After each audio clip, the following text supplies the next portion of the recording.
going to pick it up right here. I'm going to combine these two videos together. I don't know where it left off. Technology always does this to me. It's not a self-fulfilling prophecy. It literally keeps happening to me, so I'm going to talk about it. So whatever happened, I don't know how much of that intro you got. I thought my intro was fantastic. It was a nice, heartfelt rant, but if you didn't get any of it in post-production, I don't know, I don't care, but I'm here with Justin Engelman, one of the biggest Indians fans that I know. Justin, what do you want to unpack about what happened last night and what happened to this season? There's so many different angles to cover. Where do you want to start? Well, one question I heard multiple times yesterday, different reporters asking players, how did this game relate to last year's Game 7 disappointment? Is the disappointment similar? And if I were to answer that question, I would say it's totally different. Totally different. This team had all the expectations. This team was stacked through the lineup, through the rotation, through the bullpen. And it was World Series or bust. And last year, we were riding the emotions. We had role players coming out of nowhere. We were winning off great starting pitching, two starting pitchers. It's a totally different feeling. But one of my main questions, Brian, I have to go to is to Tito. Tito, why did you go to Bauer on 3 days rest? I don't understand that. You carry over 3 starting pitchers. You leave out 2 of our better relief pitchers to carry over these 3 starters, and you don't even use them. Why not use them in a start there in game 4? I don't understand. You have Salazar. Why didn't he go to Salazar? Yeah, he's been having injuries, but Salazar's last start in this regular season was phenomenal. Start Salazar. Start Clevenger. Shoot, start Tomlin. I just don't understand why you go to Bauer on 3 days rest. 3. That just boggles my mind. I can't wrap my mind around that. Well, either it's in Tito we trust or it's not. I mean, he's the one that got us here. He's the one that... I understand that. But that's beyond logic. That's beyond reasoning. On 3 days rest, when you have 3 good starters to turn to, I mean, he brings out Salazar open. He has good stuff. He has great stuff. When Salazar came out of the bullpen, he had good stuff. You can't say, well, he was hurt or, okay, maybe he was hurt. Maybe he wasn't 100%. Why not Clevenger? Why not Tomlin? I just don't see why you bring Bauer out on 3 days rest. Now, here's the thing, though. With that being said, we weren't hitting. Carrasco goes out and throws throws a shutout. Hang on, pause it right there with Carrasco tossing a shutout. Let me say something that is also inexplicable. The fact that this gardener has started up again, and there's no grass outside this window. There's no reason for him to be doing this. I mean, I guess it's probably one of the weed blowers to kind of pick up all the stuff that blows around in the winds here in Southern California, but there's literally no grass. I don't know why the lawnmower engine attached to this guy's back so he can blow around some trash and leaves and grass clippings had to start once again right in the middle of your talk, but I figured since that portion of the show was probably going to be unusable again, I want to pick up where you were talking about Carrasco pitching scoreless baseball, pretty much damn near perfect, 5-6 innings, and then the decision made after that. Well, it just goes back to our hitting, our bats. I don't understand it. Lindor had 2 hits all series. Jose Ramirez has, 3 hits?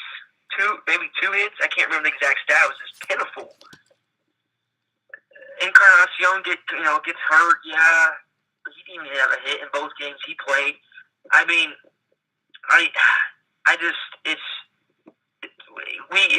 you can't get past the hitting.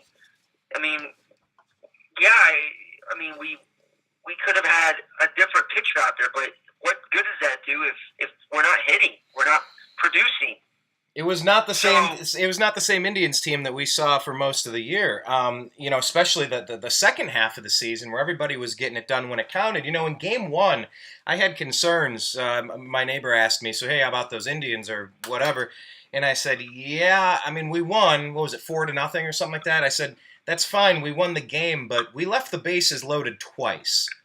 I said, I don't know if this is something that's going to continue throughout this series, but it's not a good sign that we didn't demoralize them when we had the chance. That's the time where you take your boot and you stomp on the neck. You drown them in the puddle right in Game 1 and just say, you guys aren't even, just pack them up. There's something psychologically about that, especially when you're in a series versus a one and done like an NFL or college football playoff system. You get one chance and then you move along or you're eliminated. And a couple things. Yeah, regarding the hitting, I don't know how many games it takes for the Indians coaches, the Indians players, and the Indians hitting staff, the offensive coaches, the base running coaches, when after watching all the footage and the video and learning pitcher tendencies, at what point do you just tell the guys, look, I don't want you swinging the bat until you have at least one strike on you. Take the first pitch or the second pitch or the third pitch. Let them throw strikes because they're not proving it. You guys are swinging above your eyes. You guys are swinging and hitting the dirt. This was a very undisciplined team, and maybe really good pitching made them look bad, but I don't think this is really good pitching making them look bad. I think the hitters were pressing, and the coaching staff didn't rein them in and say, guys, you need to take more pitches, make this 37-year-old CC Sabathia sweat out there a little bit. How much do you think needs to be pinned on the hitters having either poor coaching or poor self-policing skills that had them swinging wildly all over the strike zone? Well, that's a good point. And I want to read something real quick. My dad this show many times. Say that again. You're holding your phone weird. And Robert in the chat room, he was saying, what shirt is that? Yep, you got it right. That's the Winking Lizard, buddy. Yeah, Rob and I go way back. But yeah, by the way, if you have any questions in the Facebook group, type them below. I'll try to read them. If you want me to invite you into the program, let me know, and I'll see if I can try that. Lizard strong. Anyway, Justin, go ahead. I'm sorry. I want to read this real fast. My dad, Bruce, who's been on your show many times, sent me this morning, and I think it's so true on many different factors here. In fact, Tito is the number one. Tito didn't show up. Arguably the greatest manager in the history of baseball didn't manage. He lacked intensity, didn't try anything innovative, didn't juggle the lineup when his hitters began to slump, and started a rookie at third base. He cut his third and fourth best relievers after Miller, Allen, Gooding, and Otero, so he could have 6 starters, and he barely used them. And he loves Merritt, Ryan Merritt. He said he should have kept Merritt starting last year's ALCS. Then he said next he started Bauer with barely 3 days rest. Why didn't you use the 3 to 4 stars you kept on the roster? You could have kept Bauer for Game 5 with Kluber's short back. And then this is a good point here, so why didn't you try to bring Kipnis home on the suicide squeeze in Game 2? Sparky Anderson used it successfully in Game 5 of 72 NLCS with sluggers like Perez and Bench do up. I think those are some good valid points. We didn't see anything out of the ordinary. Things could have been mixed up in the lineup. I thought we should have seen Austin Jackson more in the outfield versus Chisenhall. I mean, I know it's Tito we trust. I believe that.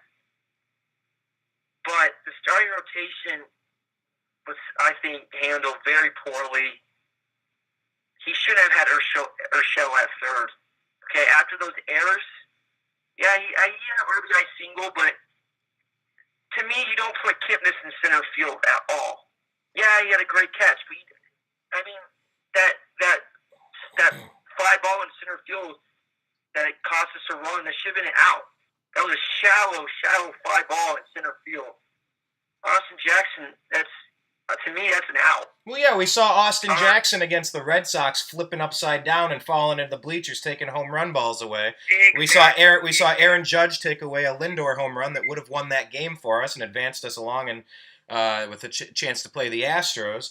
You know, you saw a lot of things, and even John. And by the way, I'm going to give credit to John Smoltz. I liked him a whole lot better than the other guy, at least calling the games. He seemed to be fair when he was pointing out how ridiculous the strike zone difference was, and that's a whole separate topic. But what I was saying about John Smoltz is that, you know, he was talking about, why don't we run a suicide squeeze? Why don't we do something even in yesterday's game? We got somebody on third. We have one out. If you put it down the first base line, that run is going to score. Try that. Right. You know, why don't you go for that? And then they didn't. And, you know, there's a lot to second guess here. There's a lot to second guess. I don't really even know where the best place to start on this is. You know, how about the 5 to 7 game series? I'm kind of torn on how I feel about the one and done, win your way into the wild card thing. I'm not sure how I like that, and then I'm not sure how I like the 5 game series in the ALDS. What do you think about that? Honestly, I don't think it makes any bit of difference. Honestly. Okay, let's say we have a 7 game series. We're down 3-2 right now. You know, we're not.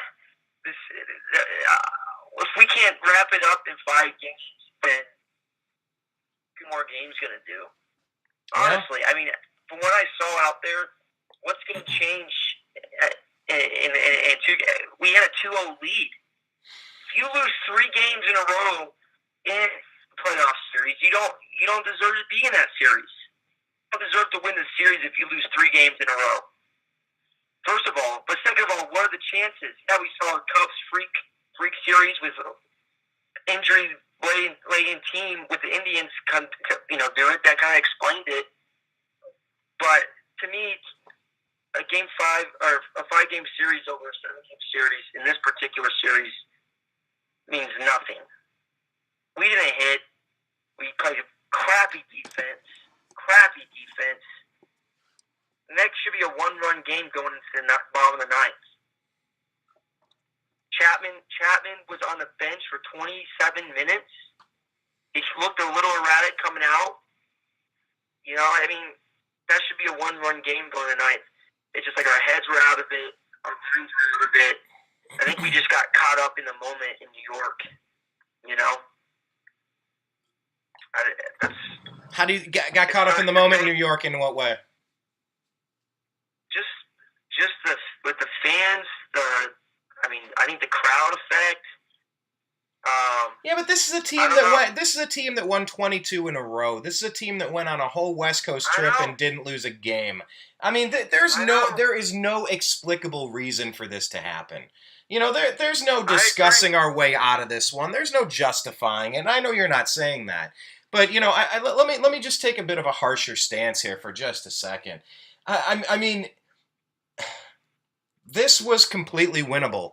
Everything about this team was set up for success, and they let this one slip away. This isn't. That's Brian. That's why you have to go back to the management. I love Tito. Don't get me wrong. I think he's one of the greatest managers to ever manage. But maybe it was his health. I don't know. But to me, it falls back on the manager when you have a team that's stacked and loaded this much. All right, here's a question. Let me ask you this then. I'm hearing that the Mets are interested in Mickey Callaway. Are you following that at all? Phillies too. Okay. How about this? With Terry Francona's health situation, and maybe not wanting to fire Tito, but switch it up a little bit, and maybe to keep Callaway along, to keep Callaway on the squad before he bolts to run his whole organization. What would you think about the Indians offering some sort of a swap, and you could call it for health concerns, that Tito's going to step aside and function in a advisory role, something a little more reduced, so he can focus on maintaining a healthy this, that, and the other, and then giving the reins over to Mickey Callaway. Do you think that's anything that the Tribe front office has talked about? Do you think it is something that could possibly work? I think it's too soon for that. Anything like that. I mean, it sounds good, but it's way too soon. I mean, Too soon. Too soon. How? Because we're gonna lose Mickey Callaway if we don't do something. For age, Francona's too. I mean, it's not. He's got too many years left. When I say too many, I'm not talking 10, 15, but who knows? But I mean, he still has plenty of time left to manage. Yeah, but I heard rumblings that he walked away from it kind of like Urban did, saying, "I don't want to live this fast-paced a life anymore." You know, and when you have a health scare with your heart on top of it, and the stress of all of it, I just, what makes sense on the most levels? That's all. I'm just tossing it out there. I don't know. I'm not sure how this is going to shake out, but I thought Mickey Callaway and his ability to get the most out of the pitching staff. I mean, the pitching staff was supposed to be our specialty. It was supposed to be the thing that we did the best. And then you got Andrew Miller losing games for us. You got Corey Kluber can't make it out of the third, fourth inning. Multiple times. Everything got flipped on its head. So, I don't know. I mean, how much do you fault Mickey Callaway in this? One thing I look, when someone says Andrew Miller lost the game for us, I don't really agree with that. Because it was a 0-0 game. If he had a lead, if he blew a lead like Mesa did in Game 7 of the World Series, something like that, that's when I say he lost the game. Yeah, he gave up the game-winning run, but if we're not swinging the bat, if we're not hitting, then like I said before, it doesn't matter who we throw out there. And Kluber, yeah, he gave up 3 runs, but that's a quality start. He pulled him in the 5th, 5-6 innings of 3-run ball. That's considered a quality start. Yeah, fine. It's a quality. We can't score more than 2 runs against Sabathia. And he looks like Hershiser out there in his prime. He looks like Sandy Koufax out there. 9 strikeouts and 9 strikeouts in 5 less than, or maybe it was he pulled in the 5th, less than 5 innings pitched. 9 strikeouts. And the Indians were supposed to be the team in the regular season that had good plate discipline and really worked the pitching staff of the other team and wore them out methodically. Yeah, let's say some fluke happens and we get past the series. If we keep playing this way, there's no way we'd get past Houston. You know what I'm saying? I don't want to be pessimistic. I'll end with this because I have to go. But I'll end with this, Brian, which I'll say it's kind of interesting, and I don't even know why I'm bringing it up, but before the series, I was talking to my dad, and he said, I'm not trying to be I'm not a pessimist at all, but he said, I think Tito is over-managing the series from the get-go, not throwing Kluber out there in Game 1, letting Goody and letting Otero go. He's got in Urshela at third, Kipnis in center. All these moves, he said, I just think he's over-managing. I think it's going to cost us the series. And I'm thinking, yeah, right, there's no way. And I think he played it. That's what played out. It was just over-managed. Why not throw Salazar out there or Tomlin? I know I'm just repeating myself, but Jackson was a 300 hitter all year. Why is he on the bench? Why is Chisenhall in the lineup? He's been battling injuries, So maybe Justin. I'll say this, and I know you got to run. I want to get to one question real fast before you do, but yeah, I mean, maybe some of it was over management. Maybe some of it was having too many options. Maybe last year they were whittled down to so few options. They just rolled with what they had, and they didn't have to think. It was just next man up. But this year they maybe had too many ingredients in the cupboard, so they added too many spices and kind of screwed the thing up. I don't know. We can talk about it later. But since you got to go, I just want to answer a question that Patrick just put into the chat room. He said, it looked like Santana wasn't as disciplined at the plate as usual. Do you think the Tribe will keep him, and who else do you think is gone? So on your way out, if you want to answer. Yeah, good question. I think we have to bring Bruce back. I think we really need to bring Jay Bruce back. That right-handed power in the middle of the lineup. To me, Santana's a toss-up. I like Carlos Santana. He's been somewhat consistent. But to me, it's a toss-up with him. Even Brantley, I don't know about Brantley. He's been injured the last 2 years, different cases, different ailments.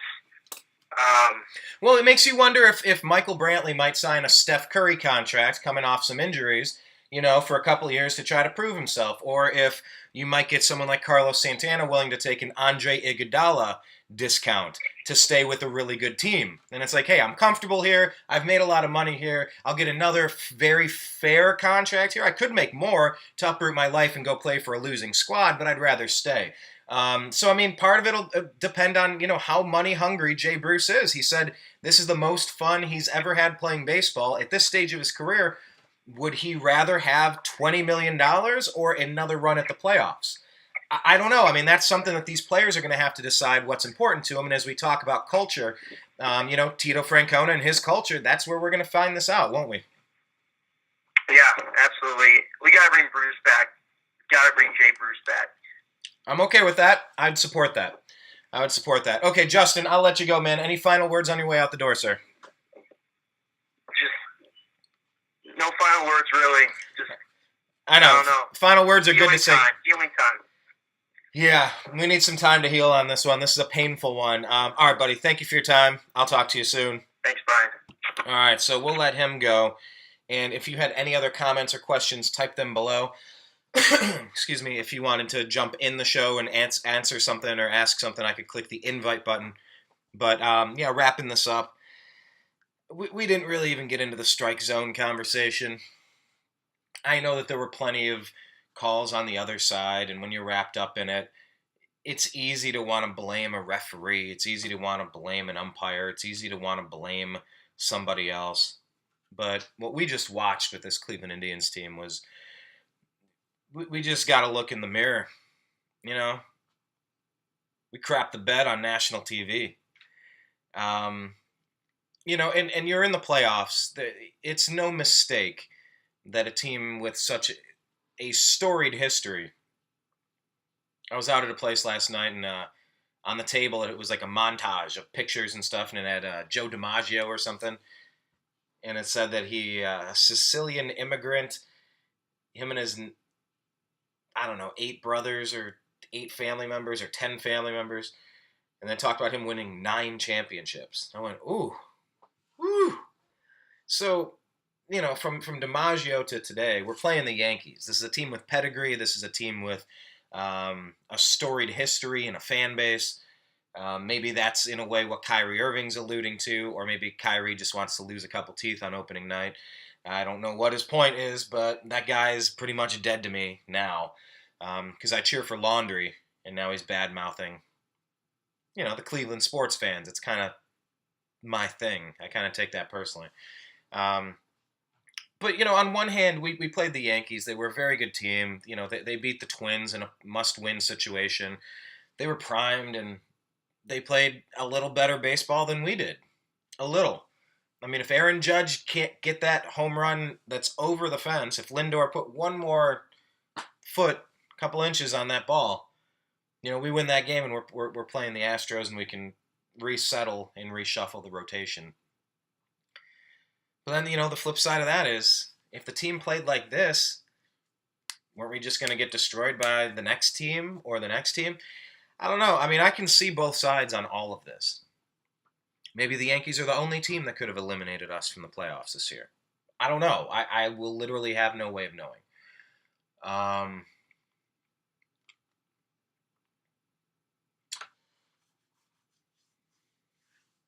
Or maybe is it better? A taste of honey is worse than none at all.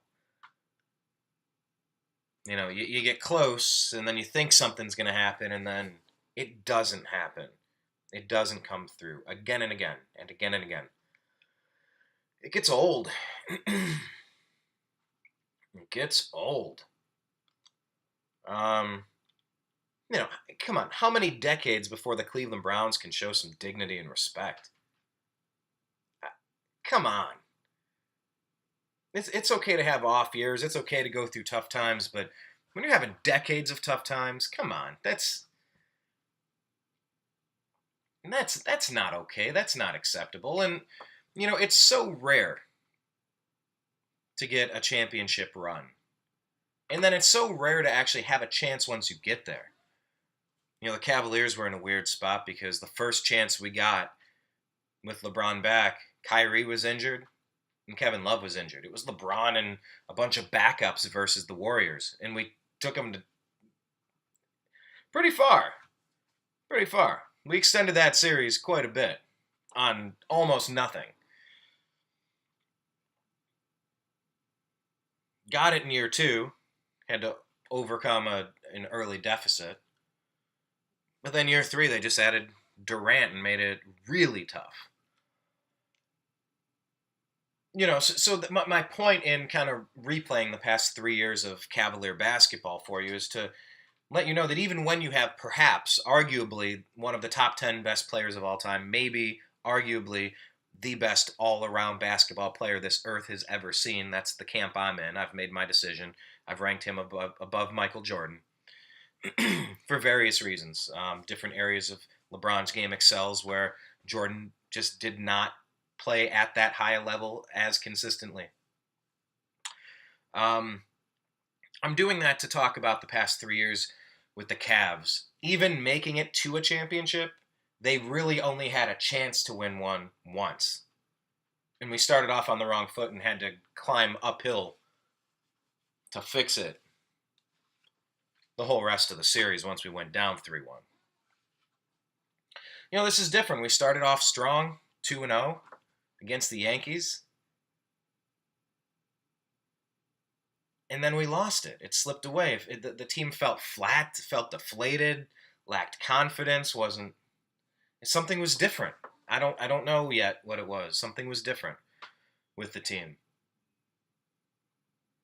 So like with those Cavalier teams, what's worse? Making it all the way to the final round only to be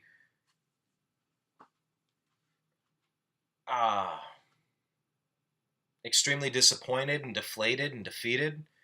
That's brutal. That's a tough ride to go on as a sports fan. If you actually care and make sportsing your soap opera. I mean, everybody has a soap opera. I don't care what it is, whether it's Oprah, whether it's NASCAR, football, literal soap operas, celebrity gossip, political back and forth. Everybody's got their thing. But when you're a sports fan, you know that it's rare to get a championship opportunity. You know that it's rare to get through the playoffs and make it to a title opportunity. And you really want it to happen because it's cool. And, the name of this show is called The Unhappy Hour because I just, this started 6 years ago before the Cavs brought their first title back. Their only title back for now.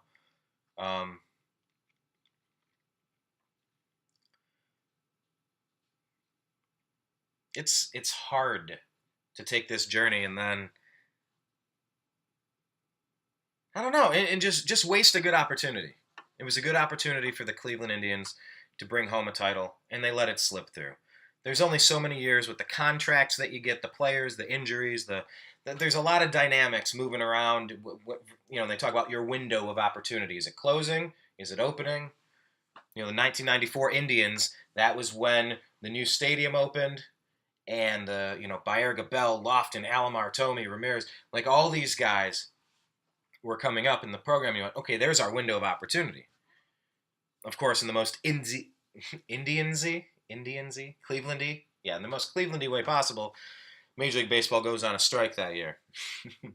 That was a year where the Indians were peaking at perhaps the perfect time and were ready to realize their superpowers. Because they did end up going to the World Series the next year in '95, don't forget. But of course, they make it that far only to give the Braves their only championship. That'd be like losing to the Buffalo Bills in the Super Bowl. The team that always got there and could never get it done. The only team that was able to fulfill your destiny for those great Braves teams of the 90s with Glavine and Smoltz and Maddox. That was the Indians. And that's such a Clevelandy thing to happen. So, I'm very disappointed. If there's any other questions in the Facebook group, I'll give you whatever thoughts I have. Did Tito overmanage the series? Might have. Errors? What in the world was going on with all of the errors? How was this team that unfocused? Yeah, there's a good one, Jason. Thank you. Might not have recovered from the Edwin Encarnacion injury, minus the gift that led to the Grand Slam in Game 2 win. They were flat in this series. Yeah. All right, you're right, Jason. We were flat. I don't know. If people want to make a big deal over Lonnie Chisenhall and the ball that it looks like it almost hit the edge of the batting glove also and hit the back of the bat. Man, if you got to split hairs and try to find that as a reason to win or lose a game, that's ridiculous. I don't really consider that a gift. I just consider it one of those weird plays. You shouldn't have thrown it right here on a batter. Whatever. You deserve what you get if you do that. But yeah, Edwin Encarnacion's injury, right in the middle of that lineup. That's the anchor. That's the player that we went out and signed for big money last year to deliver in big time games. And he wasn't there when we took our stumble. Game 3, Game 4. You can't underestimate what happened there. I gotta say, he looked pretty good though. All things considered yesterday. Which makes me want to wonder, could he have played in Game 4 if that was an elimination game? But I'm not going to question his toughness at all, man. That was a tough ankle roll. He was out there probably Kirk Gibsoning it, fighting through the pain as much as he could. So it was unfortunate that happened. Was it as devastating as when Kyrie broke his kneecap against the Warriors? Was it as devastating as when Kevin Love had his arm ripped out of its socket by Kelly Olynyk and the Celtics? By the way, there's another reason to dislike the Celtics.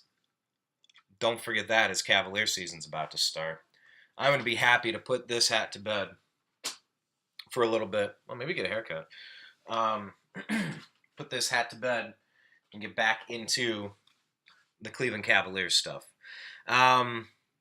Because look, it's a player who's perhaps the best player in all of NBA history, at his peak, in his hometown, with his buddy Dwayne Wade and former MVP Derrick Rose, with Kevin Love, with Tristan Thompson coming off the bench, with J.R. Smith coming off the bench, with Jay Crowder, a defensive specialist, coming in.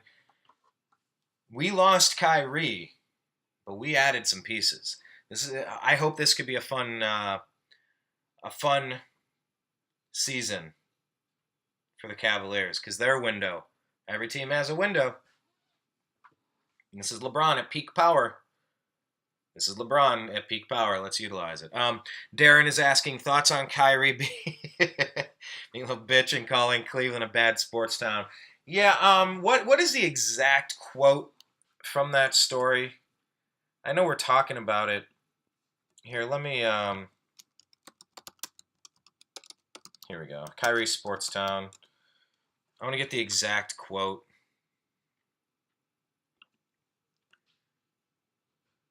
And hopefully there aren't pop-ups here. Where is the... It's exciting to be back on the East Coast, said Irving, who grew up in New Jersey. It's fast-paced. A lot of different cultures, food, and people. You get it all, especially in Boston. You would go to Cleveland, and it would be at nighttime, and things would be going on, but you just see a vast difference. A vast difference. A difference, too, Irving said, between Boston and Cleveland as sports cities. Quote, Boston, I'm driving in and, parentheses, thinking, I'm really playing in a real live sports city? Okay.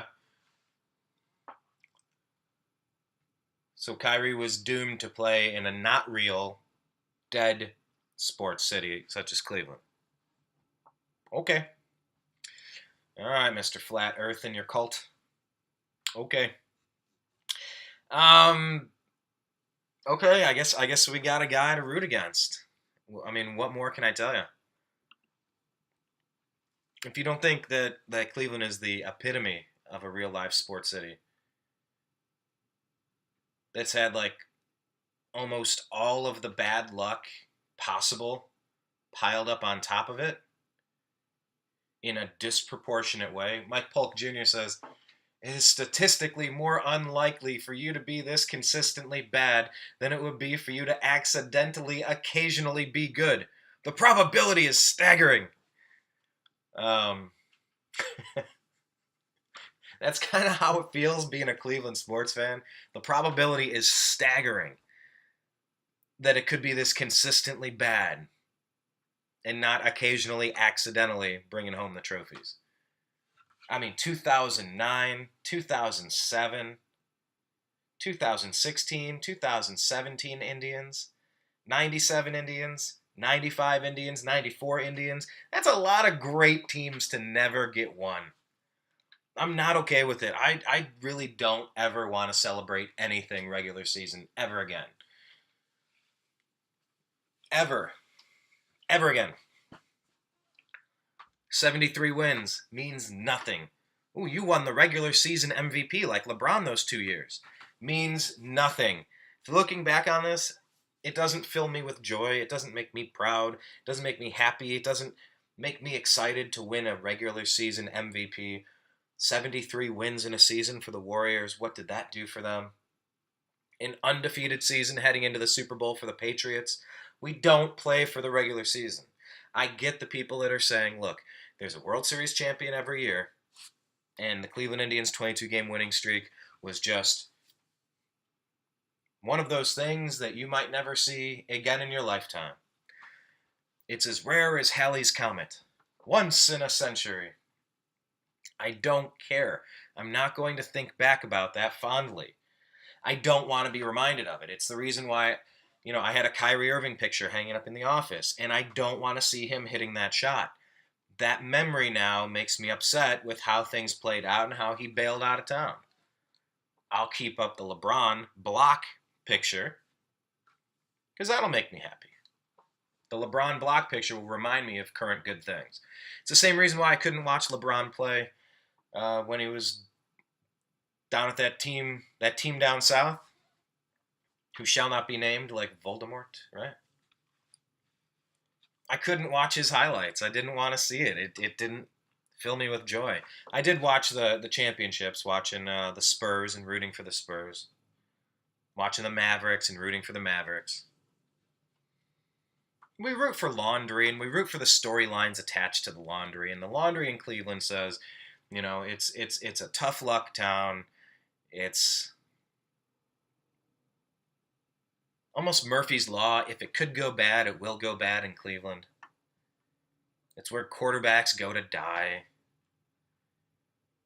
Even, for a minute there, it seemed like Cleveland was turning all of that around with the Cavaliers. But then you had a Cavaliers championship loss, and you had 2 Cleveland Indians losses to it. And a lot of the shine is disappearing from this great turnaround. And I can't talk about a 100 win Cleveland Indians season as a negative, or I'm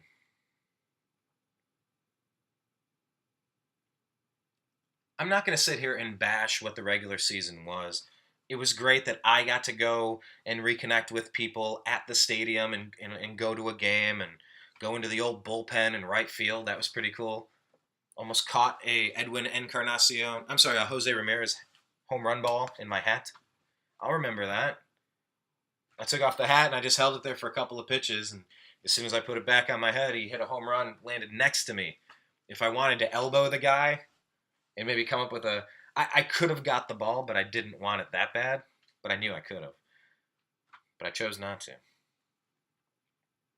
I'll remember going to Anaheim and, with Justin, our guest who was on, getting autographs. I'd never been there early enough to get autographs, and got one from Edwin Encarnacion and Mickey Callaway and Andrew Miller, and I was like, pretty cool team, pretty cool season, pretty cool core group of guys, pretty cool manager.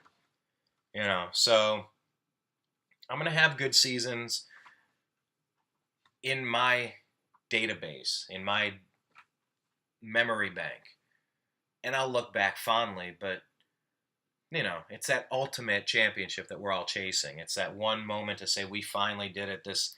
That we are the absolute best at this thing. And that's that thing that you chase. And it's every time you hear about people on the East Coast or the West Coast and talking about the Middle America as flyover states and how unimportant they are and how backward the people are. You saw it in the last election and stuff, and it can get twisted 100 different ways.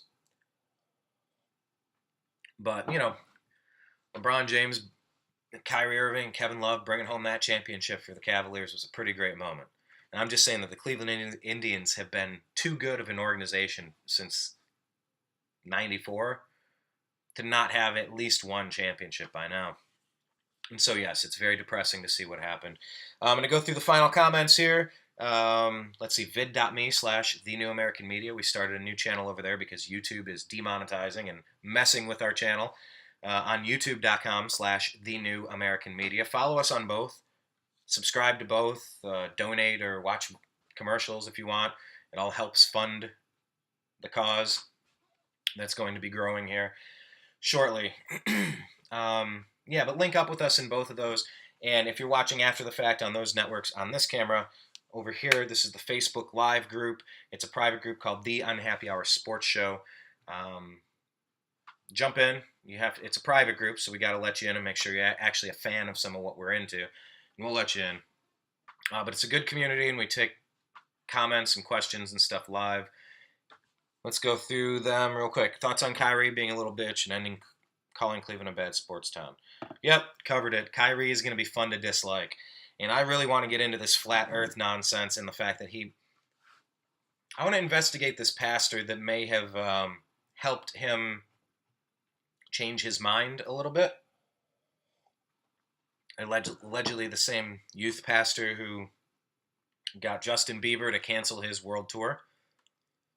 Maybe saying getting them to do it would be the wrong thing, but this is the spiritual guru who's encouraging them to explore certain things and needs and wants and frustrations about life and make radical changes to things with an immediate impact. That's an interesting character. I don't know him personally, but question of is Kyrie in a cult? That is a great question. I cannot wait to dig into that as this year goes on and we learn more about this youth pastor. Very interesting topic. And the flat earth stuff. Is he trolling us or are we trolling him or are we trolling each other? What's going on here? Anyway, Darren saying a difference too, Irving said, between Boston and Cleveland and sports cities. Boston, I'm driving in and thinking, I'm really playing in a real live sports city. Darren, you rule, brother. That is exactly what we need. We need the quotations copied, pasted in there. Yes, you guys are like the producers of the show. User, producer? How would that go? The Unhappy Hour, where the producer, where the J Stew is you. That's so stupid. I think that was pretty funny. I'm going to write that down. What is it? The Unhappy Hour, where our J Stew is you. Wow, that is ridiculously cornball. I love it. Thank you for the quote. And seriously, when I'm trying to think of things and off the top of my head, and if you want to grab quotes and put them in, that would be great because I can scroll through it.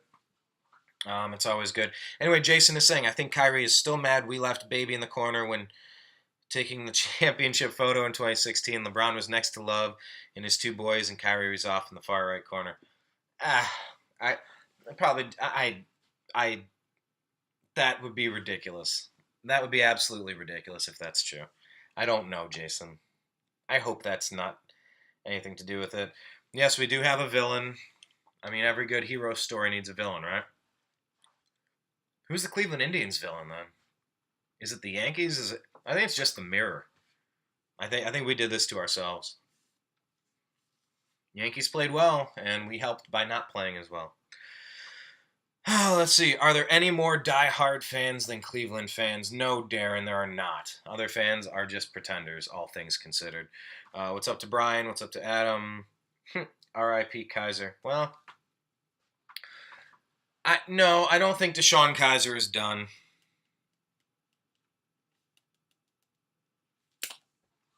But he needs to play better. I think Hogan's leash is going to be very short. We're going to see Kaiser again. And if not, maybe Hogan turns into our Tom Brady, a guy that you didn't see him coming, and he settles down the position for a while. Either way, I just want to know who Kaiser is before we give up on him, because he's got talent enough to make all the throws. I don't know that we have the right position players and playmakers around him to make his team good enough to be competitive in the NFL, so I don't know how much you can blame on him. But some of those idiotic, the crappy pitch on the option that led to the fumble inside the 5-yard line, the throw off to the right into the hands of the Jets inside the 5-yard line, inexcusable, stupid plays. So, we got to find out who this guy is, because we're going to be drafting in the top 5 again, it looks like. Maybe number 1 overall pick again. So, do we have to take a quarterback this year? Is this the time that we finally do it and build it that way? Add a couple wide receivers and maybe a running back, a couple playmakers, an offensive lineman. I mean, we are stacked in the next couple of drafts. First-round picks, second-round picks, third-round picks. Cleveland Browns are stacked. So I don't know. I don't know if Kaiser's a goner. I hope he gets another chance, but I just hope we can be respectable.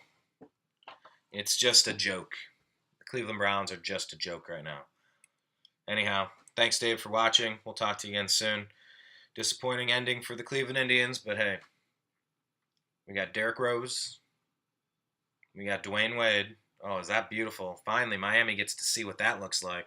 I always criticize LeBron mostly, saying, dude, if you're king, you get Dwayne Wade to come play in your kingdom. Don't do it the other way around. But the reality of it, people, the window I was talking about, you have contracts, you have guaranteed money, you have salary caps. There's a lot that has to fall into line at the right time with the right people in order to make your run. LeBron played general manager in Cleveland the first time with Wally Zerbiak and Ben Wallace and a whole bunch, Larry Hughes. Just get me more people, without the plan. Without the plan in place. Now that there's a plan, there's a way to implement it. And you've heard LeBron talk about it too, saying, well, I'm done helping Kyrie with anything. In fact, he knows too much about the plan in the way that you can build a franchise. So that's one thing. But I think we're too far ahead of the game to worry about it instantaneously. We'll see how it plays out, but there's a lot of bright things to look forward to for the Cavaliers. We lost Kyrie, but we gained a few other things. So anyway, follow us all the places we're at. Instagram.com/TheUnhappyHour for the sports show, or The New American Media for more of the current events and politics. All right, talk to you again soon. Peace.